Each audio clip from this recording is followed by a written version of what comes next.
Дойдохме в парка. Имах нужда да съм сред природата и да съм малко на открито, честно казано, защото в последно време в офисите и в затворените пространства просто ме хващат лудите. Имах страхотно главоболие. Сутринта станахме рано. Всъщност сме в Благоевград. Нека започна от това. Този влог ще е малко по-различен. Ще бъде тип travel влог, защото в повечето от кадрите няма да сме в София. Имам едно работно пътуване и сега сме на по-скоро едно релакс трипче. Днес причината да сме в Благоевград е защото мой приятел имаше работа сутринта тук и аз работя цял ден от тук. Посетих едно кафе по-рано, не съм снимала кадри оттам. Те впечатлих толкова колкото ми се искаше и честно казано беше доста скъпо. Определено на цени, каквито виждам в София в центъра, така че просто тук е уникално в парка. Пеят птички, мирише на пролет и както цял ден имах главоболие, момента в който дойдохме, просто главоболието ми мина за,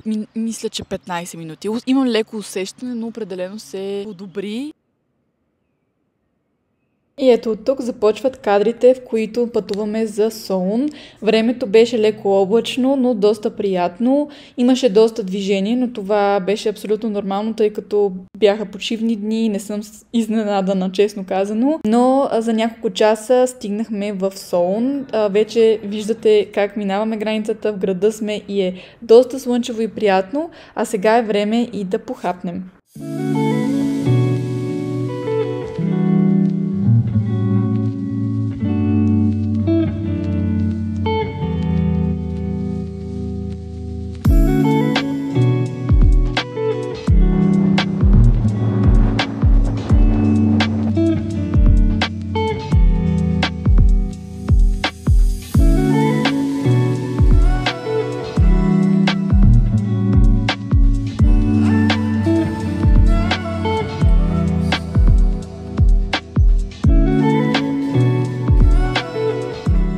Много е странно как преди 4-5 дни, всъщност днес е петък, в понеделник бях на работа с пуловер, а днес съм по-бански, по чехли, боса и направих първия си плаж за 2025 година и е супер яко.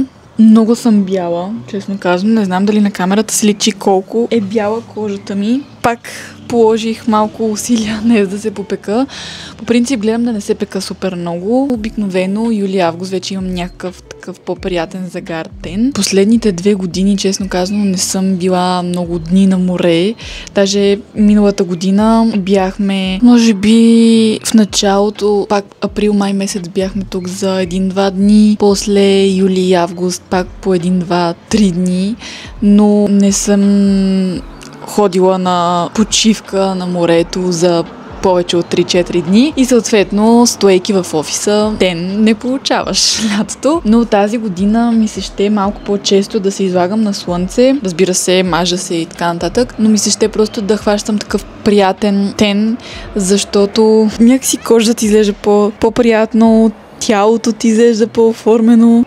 Много по-добре. Между другото, не знам дали ме виждате. Добре. Мен ме пече супер много слънцето в момента директно, което пък не е лошо точно по темата е. Трябва да погледна всъщност местенцето, в което сме отседнали, как се казва. То е до Солун. Неой Епиватес, посока летището в Солун. Честно казвам, доста готино се виждат самолетите. Даже заснех как самолет каца, докато пътувахме на тук. Буквално един самолет беше над главите ни, супер близо. И в момента, в който мина пътя, беше пистата. Беше много яко. И така, всъщност, тук сме за една вечер само. Пристигнахме около обяд. Хапнахме в един ресторант НО. Между другото, в един от влоговете ми беше такъв дей трип до Солун. Тогава пак седнахме на същото място, същия ресторант, защото си го знаем. Мястото е супер готино, защото е на брега на морето. Има паркоместа, можеш да паркираш. Тук Солун е голям проблем това. Миналия път бях супер изненадана, че за да паркираш за един ден, например, понеже нямаше места в целия град, трябваше да платим между 15 и 20 евро за паркинг. А голяма част от паркингите дори не бяха свободни, което беше доста натоварващо. И всъщност това е една от причините този път да изберем местенце, на което може да се паркира поне вечерта, да знаем със сигурност, че можем да паркираме. Съответно, пък ресторанта, за който ви споделих, снимах малко от там по-рано, така че най-вероятно ще сте видяли вече във влога кадри, но там наистина има една обособена част за паркиране и е супер, защото можеш да си паркираш и да си хапваш и да си инджойваш, а може би можеш да оставиш колата там за няколко часа, ако се разхождате в града. Планът е да се поправим. Да, в момента е в 6 без 10. Много ми харесва колко е високо слънцето, все още е 6 часа. Може би ще облека тениска, дънки, сникърси. В колата съм си оставила едно яке. В момента разчитам основно на него последните дни, защото под него мога да сложа пуловер. Също време мога да сложа и тениска, и блуза, и седи супер. Имам и един блейзър, така че ще видя кое от двете ще облека като горно. Надявам се да не ми стане студено вечерта. Сега сме в този период, в който хем е топло, както днес съм на плаж, хем също време може след 2 дни да си облека пуловерите. Все още не съм си прибрала зимните дрехи, но планирам, като се приберем в София, да го направя. Отивам да се оправям и ще се видим по-късно.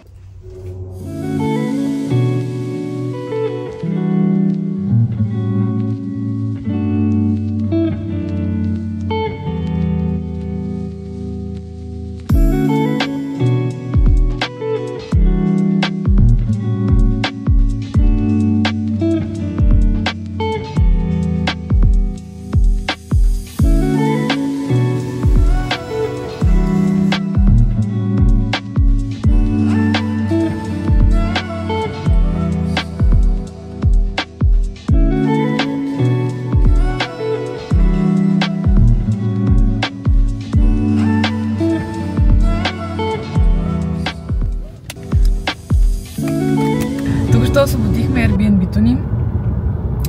Определено беше много хубаво местенце.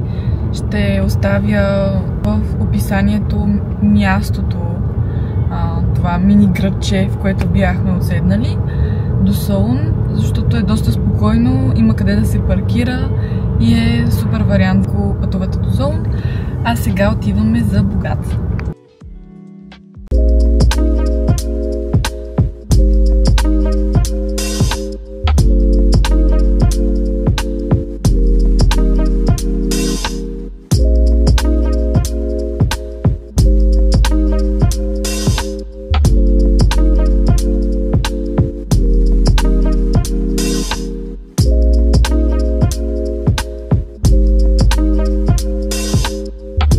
Направихме около 7-8 хиляди крачки вече и е обяд и скоро мислим да си вземем гироси.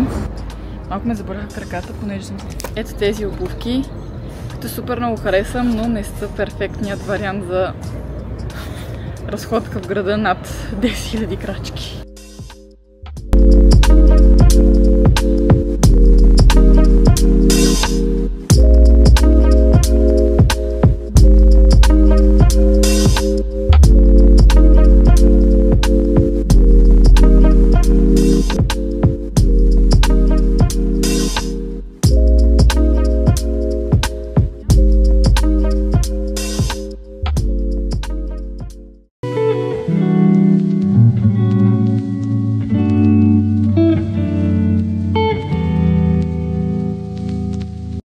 Мина една седмица, откакто снимах в Солун. Върнахме се в София, мина работната седмица и сега ви взимам с мен отново на пътуване, този път със самолет, но отново в Гърция. Отиваме в Атина, заедно с моя колежка.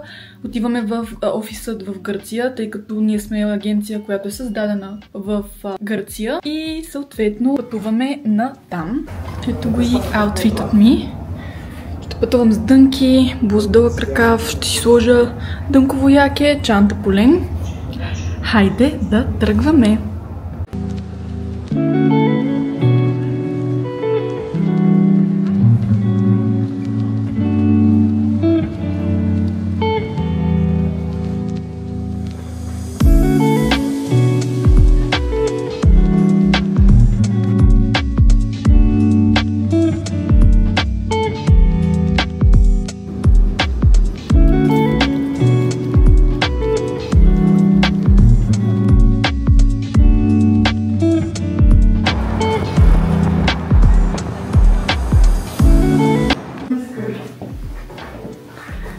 Тук апартамента.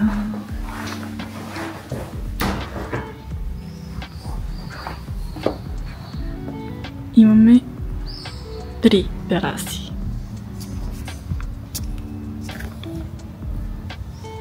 Кафе машинка.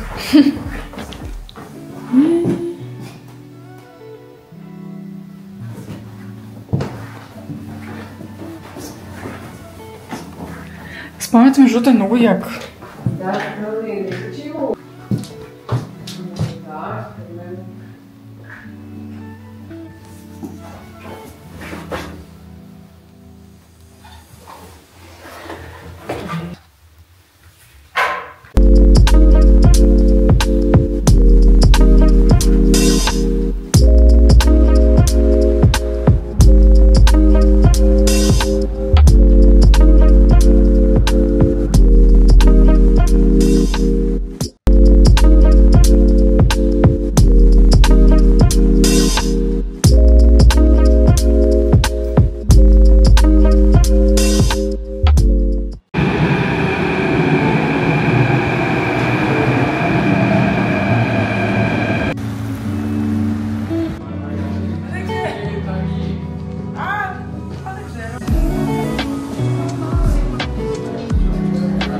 Thank you.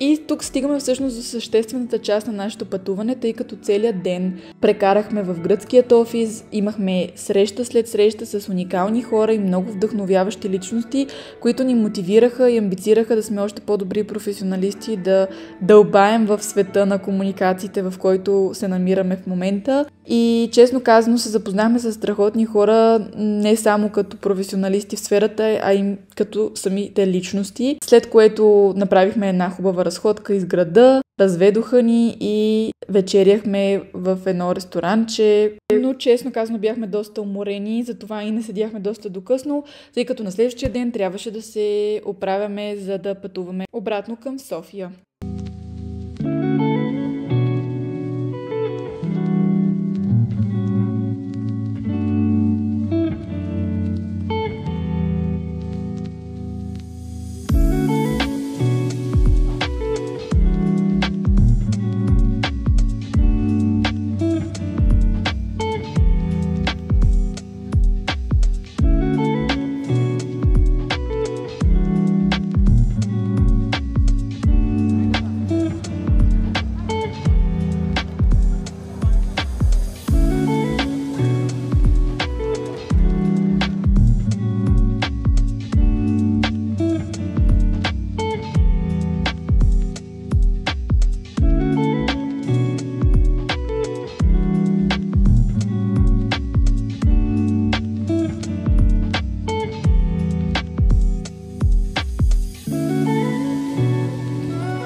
В момента сме почти в края на нашия трип.